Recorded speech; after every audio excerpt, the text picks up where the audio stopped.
এখন যে ভিডিওটা আমি বানাচ্ছি এটা হচ্ছে আমি ইউজ করছি স্ক্রাবসি। স্ক্রাবসি একটা জুতো পরিষ্কার করার একটা ভালো ব্র্যান্ড এখন হয়ে গেছে। তো এটা আমি ভিডিও প্রচুর দেখেছি। তো এখন এটা ইউজ করে আমি এই জুতোটা ফিডব্যাক মানে খুব ভালো ফিডব্যাক পেয়েছি, যার কারণে আমি এটা লাগানোর নিয়ম হচ্ছে এটাকে জাস্ট দূর থেকে এরকমভাবে স্প্রে করে রাখতে হবে।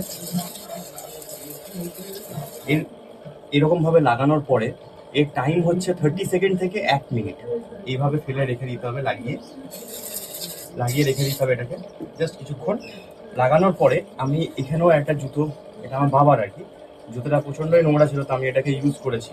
এখানে এই স্ক্রাবসির এই স্প্রেটার সাথে এরকম একটা ছোট ব্রাশ দেওয়া হচ্ছে, যেটা আমার এরকম ওয়াশের কাজ করেছে।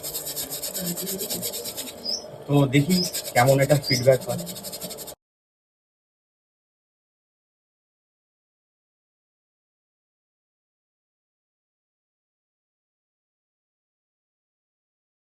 তো এই ব্রাশটা দিয়ে ঘষে নেওয়ার পর এটা কাজ হচ্ছে সুতির এরকম কটনের কাপড় নেবেন, জাস্ট এটাকে একটু ঘষে পরিষ্কার করে নেবেন।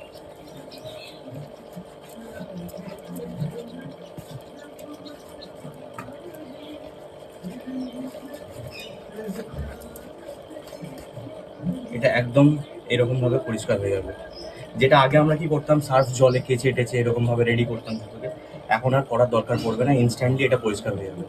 স্ক্রাবসি is a best product for any kind of shoes. তো আপনারা এটাকে ইউজ করতে পারেন এবং এটা খুবই ভালো ফিডব্যাক দিচ্ছে। আমার তো প্রচণ্ড পছন্দ, আমি নেক্সট টাইম থেকে এটাকে ইউজ করব। Thank you.